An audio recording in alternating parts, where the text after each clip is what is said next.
Writing effective ads. Now, this can make or break your success with the Google AdWords system.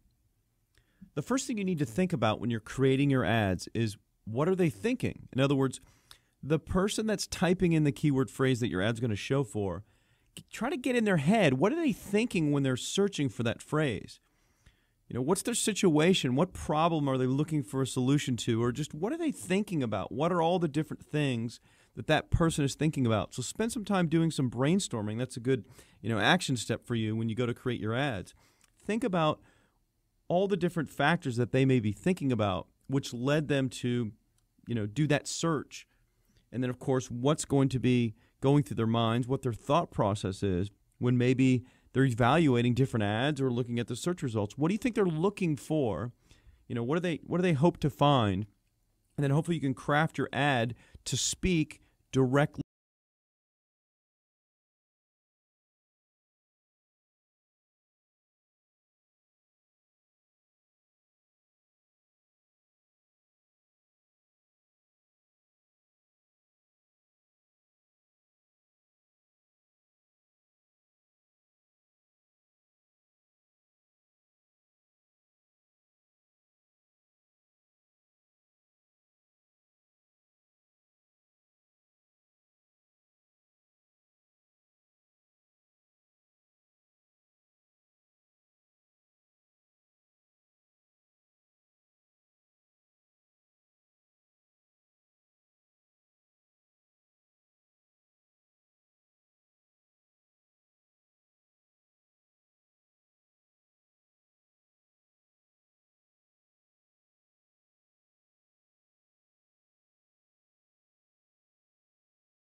for the Y and U. You get the picture. So capitalize the first letter in each word. And of course, you can test. You can do a split test with, different capitalization without capitalizing the first letter. But in most cases, I'll just save you the time. It'll almost always perform better if you capitalize the first letter of each word. Include the keyword as much as possible. This is kind of common sense, but you just need to know it. So in your title, if someone's searching gardening tools, include gardening tools in that headline. Obviously, if someone's searching for, a 5 or 6 word phrase, a long tail phrase that you're trying to run an ad for, you can't include all those, words in your ad, in your headline or on the other, in any other part of the ad. But just get to the core of the keyword phrase. So anything to do with gardening tools, use gardening tools as much as you can. Not only in the clickable headline, but also in the body, and then, of course, also in the URL. All of these things lead to better click-through rate and better conversion. Use the URL space wisely. This is that bottom line. You don't need to include the www. It's not a requirement, so get rid of it because it's taking up space. But you'll want to use a domain name, ideally, that contains the keywords that you're trying to target with the ad, as well as after you show the domain name and then you can do a / and then show like the name of the page, whether it's a folder or it's a .html page. You can pretty much leave off the .html because it's just going to take up space. But do / and then like the name of a folder, and have that either have to do with a call to action, like say free report or special deal or get discount or something along those lines, or use it to put more of the keyword phrase, in that extension part of the URL. But most people don't take full advantage of the URL space. They just put like their domain name there and that's it. Well, that's a big part of the ad. It's going to get noticed, so you got to make it work. Use special characters and numbers. I started teaching this several years ago, and it still works to this day. Typically, if you can turn your headline into a question or use a question somewhere in your body, in the body of the ad, it can improve attention and it can improve response. So it increases the amount of attention that it gets because that little question mark kind of stands out.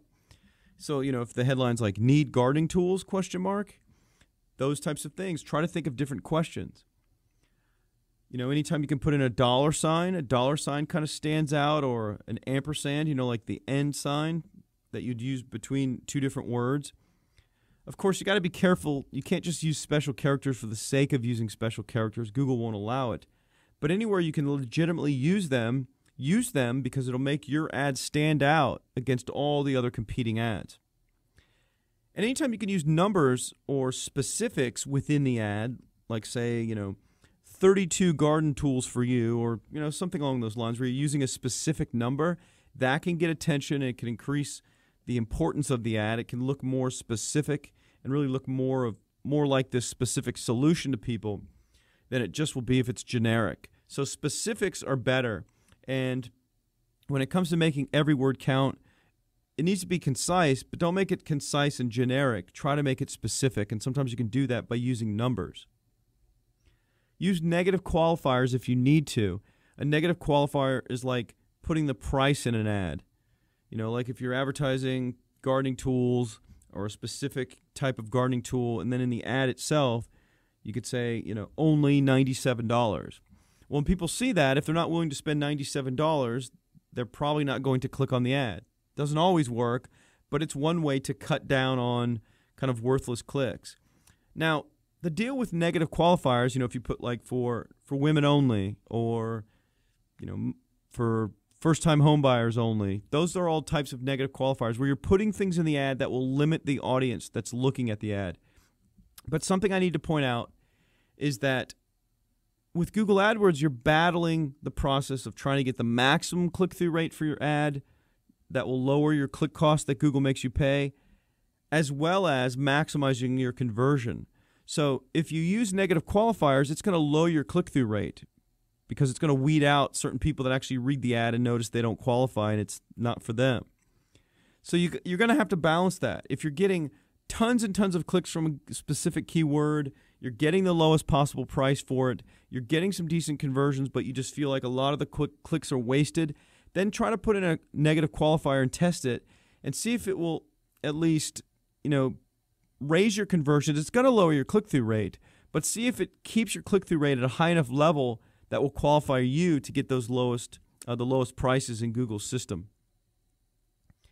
And of course, you want to include a call to action or a specific result in the ad where you're saying, take advantage of the discount, or get the free report, order now, get the super duper gardening hoe, whatever it is that you're talking about in the ad, get it today. You want to reference something in the ad that refers to something that's predictable, something that's going to happen when they click the ad. Either they're going to take advantage of a special or of some kind of giveaway, and by the way, don't promote a giveaway if it's not truly a giveaway. That's against Google's rules, and they'll kind of suspend your ads if they find that you're kind of almost like false advertising there, not telling the truth, where you say free such and such, and then they go there and there's all these things they have to qualify to get the free product. So you got to be truthful in your advertising, but try to include some kind of specific result, something they're going to get, something that's going to happen when they go to the site, and it can really increase the rate at which people click as well as increase the rate at which people convert.